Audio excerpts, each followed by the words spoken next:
Welcome to the Bourbon Van. I'm Phil. I'm Julie. Let's drink some barrel strength beauties. Let's drink some barrel strength. Redlined. Let's drink some barrel proof whiskeys.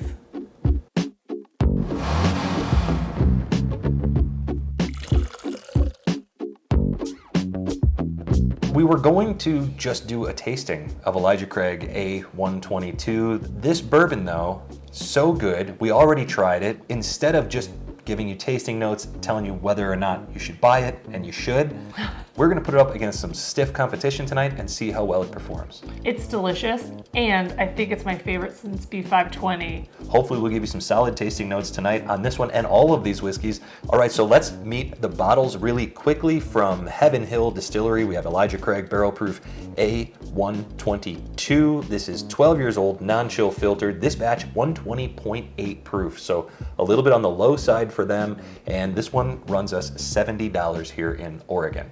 Next up might be the most readily available bottle out there. It's not everywhere, but it's in a lot of places. It's Old Ezra 7. This bottle is aged 7 years, hence the name. It is 117 proof, produced by Lux Row Distillers, but word on the street is that that's actually sourced from Heaven Hill, so we may find some similar flavors in these two bottles. We picked that one up for $60. Next up, it's the one bottle in this bunch that gets a 4th grain in the mash bill. It's Penelope Bourbon Barrel Strength. This is batch number 6. It is 115.8 proof, and it comes to us from Penelope Distilling, but this one here is an MGP sourced bottle. That bottle was generously gifted to us by a couple of Patreons, but you've seen it out on shelves for about $70, so definitely in the price range of this Elijah Craig Barrel Proof as well. Lastly, it's Knob Creek Single Barrel. This is a store pick from Rose City Liquors in Portland, 120 proof, aged 9 years, 7 months. We picked it up for $55, so the cheapest bottle of the bunch here.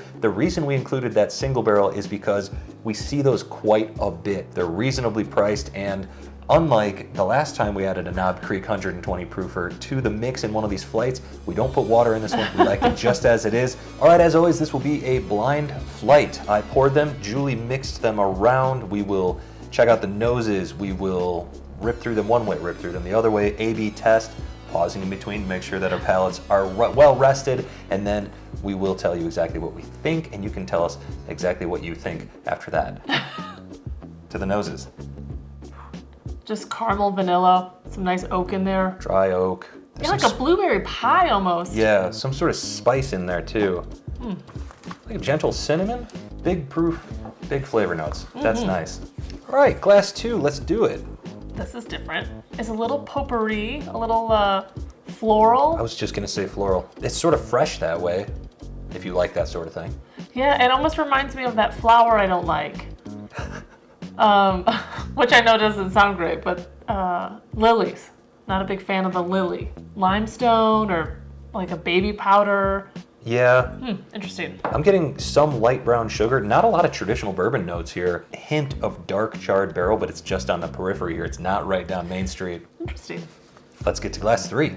Talk about traditional bourbon flavors. They are here. Very bright raspberry, but then some super dark oak on there, rich milk chocolate.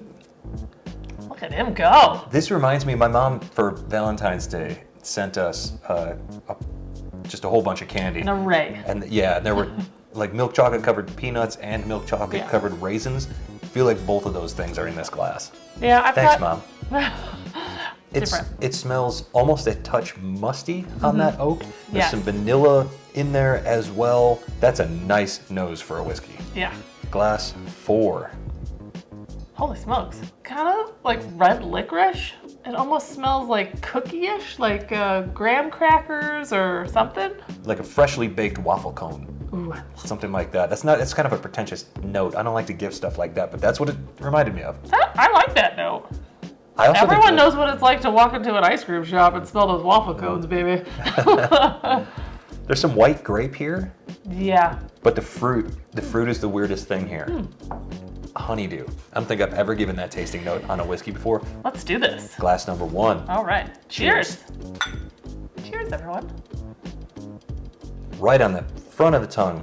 First introduction, because it's super viscous. It just clings to the tongue as soon as you take a sip. Bunch of beautiful blueberry right up front. Fun to say and fun to taste. And I'm getting a really nice cherry note that hits about mid to late palate. tasty, and it was buried a bit because it has a very strong oak profile. It strikes me as aged oak. It is just a touch bitter, but that's okay because it's working in this drink. Man, the viscosity is crazy. There's some cheap milk chocolate in there. It's stuff you get in the checkout line, usually at the grocery store. Yeah. Delicious though. Very good whiskey. That blueberry note keeps coming back for more. I like it. I'm not getting a very flavorful finish, but it is very warm. It is warm. I have like a fruit compote going on because we mentioned blueberry, we mentioned cherry, and then on the finish, there's raspberry showing up here. Very nice way to start this foursome. Beautiful whiskey. Yeah, I liked it. On to glass 2. Ready.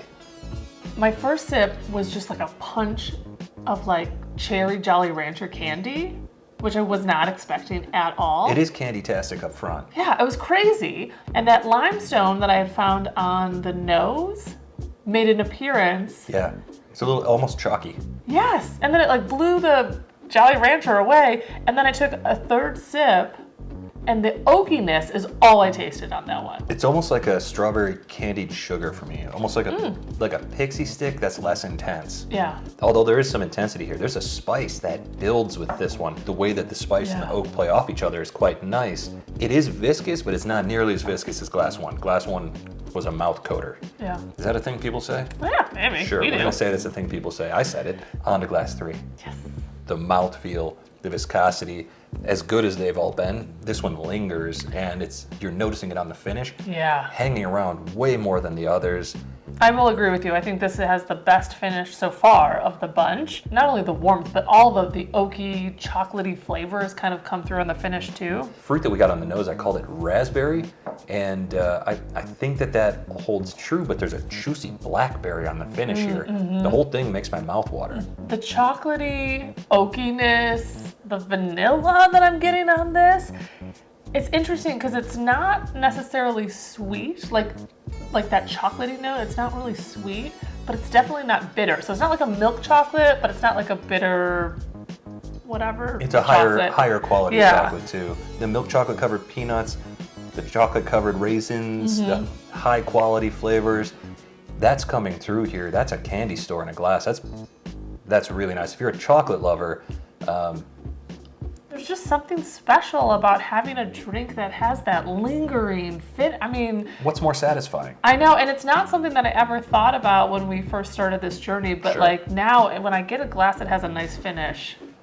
That's a great glass. We're gonna have to drink some water and clear our palates before we go on to the next one because that one's gonna hang around for a while. I don't know what it is. I don't know what anything is. All right, let's finish this up. I can't wait. Oh my gosh. Yum. That one's good. It tasted like it. What the heck is this? It almost tastes like lemon, like a lemon drop or a lemon, whatever those candies are, lemon heads or lemon drops or whatever. It tastes like a lemon. It doesn't taste like a lemon. It tastes like candy, lemon candy. You know what it reminds me of is some of the MGP Ryes.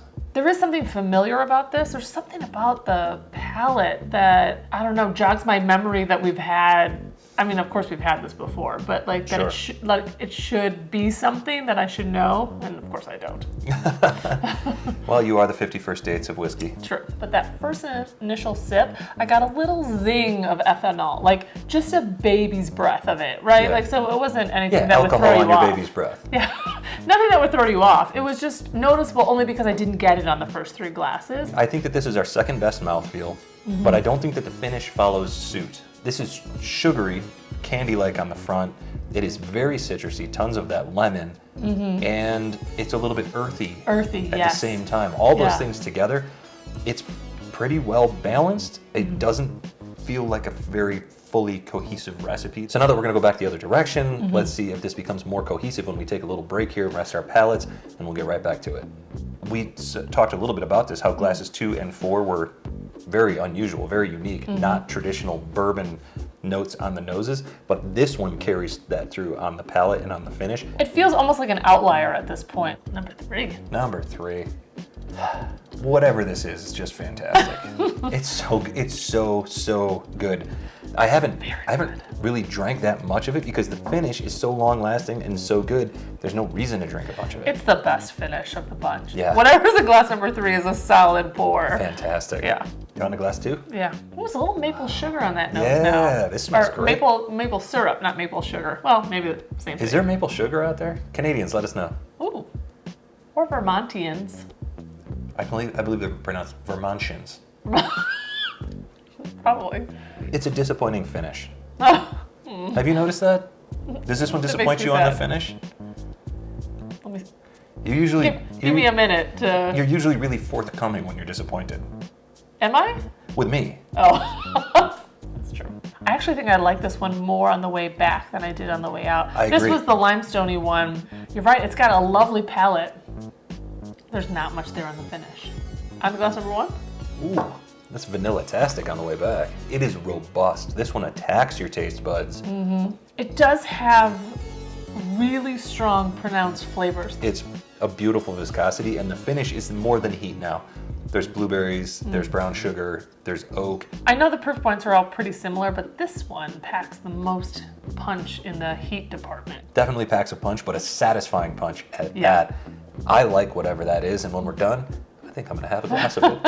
I'm gonna do some A/B testing, and we'll be right back with our decisions, which I have no idea how this is gonna pan out. Are you ready?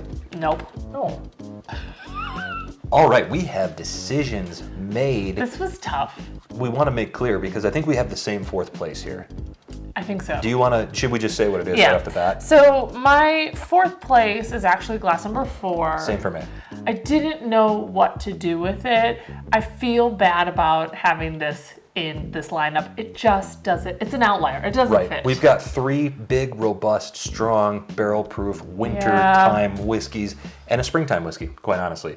The other bottle we were going to put in here was Smoke Wagon Uncut Unfiltered. Should have probably gone I know with it that. has those deeper flavors that I think would have held up a little bit better. And I will say that lemon candy that I got off the lemon candy that I got off the initial sip, I mean, that is right up my alley. So C is our Penelope straight bourbon whiskey barrel strength. You're right. Like, I think it needs to go up against some like more springy time flavors that Yeah. has like a very bright feeling to it. Yeah, it's a solid session bottle. I would happily sit and sip that all night. All right, tell me about your 3rd place. My 3rd place is glass number 2.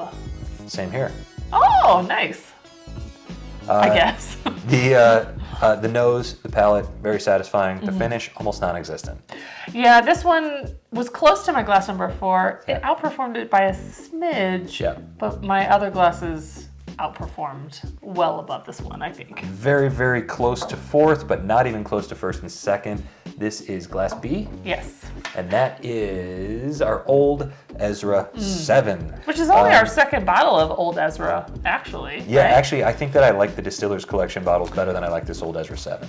The single barrels. They're lower proof, but for some reason they're way more More satisfying. flavorful. Something about that brand. The Distiller's Collection bottles speak to us. The rest or of the miss. line really doesn't. So my 2nd place is glass number 1. The caramel, the vanilla. I liked the blueberry. There was some raspberry that showed up. There was a cherry note. It was great. If it hadn't run up against the juggernaut that is Glass 3, this would have won most of our flights, I think. This is a fantastic sip. It is Glass Oh, I forgot that we D. needed to look. Glass D is our Knob Creek single barrel bourbon. So That is, is our A122. She's good, guys. this will be the first bottle that we buy a backup of Yeah. in a really long time. Yeah. That's saying something. So we obviously really like this. And there you have it. This is the first bourbon that I would put in the mix for Bourbon of the Year 2022. Oh, It's goodness. on the We're already list. doing that, Hey, huh? look, I'm Okay. always on the lookout, and I'm excited about this whiskey. We want to hear from you. Let us know, have you tried this one? What do you think of it? And from wherever we are, To wherever you are. cheers. Cheers. You know it's good because I still had some left in my glass. How about that? I know. Blueberries.